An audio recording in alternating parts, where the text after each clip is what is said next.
Assalamualaikum warahmatullahi wabarakatuh. Perkenalkan, nama saya Aira Anjani, berasal dari kelas 8 nomor absen 3. Setelah saya menjelaskan seputar dari teks berita, sekarang saya akan menjelaskan tentang apa itu teks argumentasi. Meliputi pengertian, ciri-ciri, unsur kebahasaan, dan struktur serta contoh dari teks argumentasi.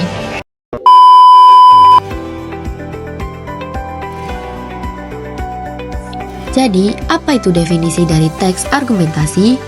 Teks argumentasi adalah teks yang berisi pendapat atau sikap penulis terhadap suatu masalah yang disertai alasan, bukti, dan fakta untuk meyakinkan pembaca agar setuju dengan pendapat tersebut. Lalu, untuk tujuan dari penulisan teks argumentasi, yaitu untuk meyakinkan pembaca terhadap pendapat penulis, untuk membuat pembaca menerima atau mempertimbangkan suatu pandangan, dan untuk menjelaskan mengapa suatu pendapat itu benar atau kuat, serta untuk menguatkan argumen penulis yang disusun secara struktural dengan informasi yang jelas. Kemudian untuk ciri-ciri dari teks argumentasi, yaitu berisi pendapat atau sikap penulis. Ada pernyataan setuju atau tidak setuju mengenai suatu peristiwa. Yang kedua, disertai alasan dan bukti yang kuat, bisa berupa data, fakta, contoh, dan hasil penelitian. Yang ketiga, bersifat logis dan rasional, yaitu masuk akal dan bisa dipikirkan secara logika. Yang keempat, bertujuan untuk mempengaruhi pembaca agar membaca sependapat dengan penulis. Yang kelima, membahas satu topik tertentu secara fokus. Kemudian, struktur dari teks argumentasi, yang pertama ada tesis. Sama dengan struktur teks lainnya, teks argumentasi menampilkan bagian pendahuluan berupa masalah yang terjadi dan biasanya pernyataan di bagian ini harus dibuat menarik, berisi pendapat atau posisi penulis terhadap suatu masalah dan biasanya terletak di paragraf pertama. Yang kedua adalah argumen. Setelah memaparkan dasar suatu masalah yang disertai argumen singkat, maka bagian isi berisi fakta yang akan mendukung argumen di pendahuluan, berisi alasan-alasan yang mendukung pendapat, berisi fakta, data, contoh kejadian, dan pendapat dari ahli. Yang ketiga ada penegasan ulang atau penutup. Pada bagian akhir teks merupakan ringkasan dari paparan tulisan dari penulis.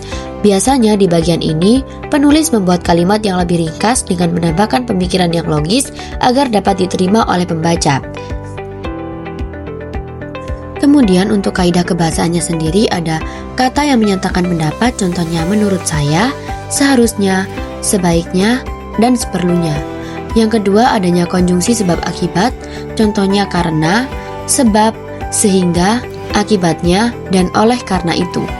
Yang ketiga ada kata kerja mental. Kata kerja yang menyatakan pikiran, contohnya menganggap, percaya, menilai, dan berpikir. Yang keempat adanya kalimat persuasif atau ajakan. Contoh, mari kita, hendaknya kita, dan sebaiknya kita. Kemudian, di sini saya juga akan menjelaskan terkait perbedaan fakta dengan opini. Yang pertama, fakta adalah peristiwa, sedangkan opini adalah pernyataan tentang peristiwa tersebut. Yang kedua, fakta digunakan sebagai landasan berpikir, berpendapat, bahkan sebagai pengalaman orang yang mengalaminya. Sedangkan opini justru digunakan sebagai sarana kritik dan tes kebenaran dari sebuah fakta yang diucapkan oleh orang yang mengalaminya. Yang ketiga, fakta adalah peristiwa yang benar karena sudah sesuai standar kebenaran. Sedangkan opini belum tentu didasari fakta yang benar. Bahkan ada opini yang diujarkan atas dasar sentimentif kepada orang yang mengalami peristiwa fakta. Yang keempat, fakta disampaikan secara visual dan tulisan menggunakan media cetak dan elektronik. Sedangkan opini sebagian besar ditampung di media cetak saja, kecuali sasaran fakta yang diberi opini memang belum jelas kebenarannya. Kemudian, apa sih ciri-ciri dari fakta dan opini? Yang pertama, ciri-ciri fakta. Kebenarannya sudah teruji dengan baik. Terdapat data-data yang lengkap dari segi kuantitatif dan kualitatif. Latar kejadian, peristiwa bisa dipertanggungjawabkan dan ada saksi lain yang mengalaminya. Dikumpulkan dari narasumber utama dan jujur. lengkap dengan foto demi objektivitas peristiwa. Semua pertanyaan tentang waktu, orang yang terlibat, dan tempat peristiwa bisa terjawab dengan cepat. Kemudian ciri-ciri dari opini, kebenarannya masih belum bisa dibuktikan. Lebih bersifat pernyataan, pendapat, dan argumentasi yang terkadang agak subjektif. Tanpa narasumber, berisi pernyataan tentang peristiwa bukan peristiwa itu sendiri. Mengungkap peristiwa yang belum terjadi atau peristiwa yang belum disebut fakta. Mengandung kata-kata labil seperti kira-kira, mungkin, sebaiknya, alangkah, tepatnya, dan lain-lain. Kemudian di sini saya memiliki contoh teks argumentasi dengan judul pentingnya mengurangi penggunaan sampah plastik. Yang pertama ada tesis. Menurut saya, penggunaan plastik sekali pakai harus dikurangi karena dapat merusak lingkungan dan membahayakan makhluk hidup. Yang kedua, argumentasi.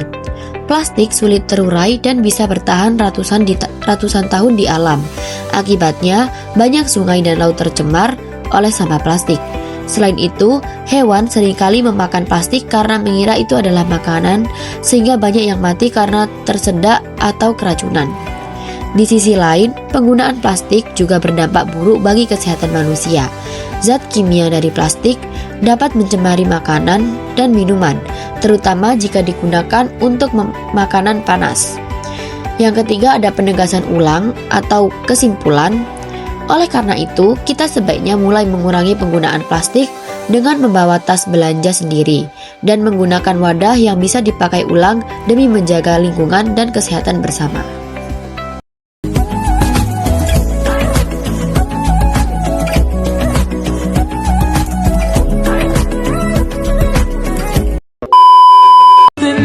Now it's all gonna be good.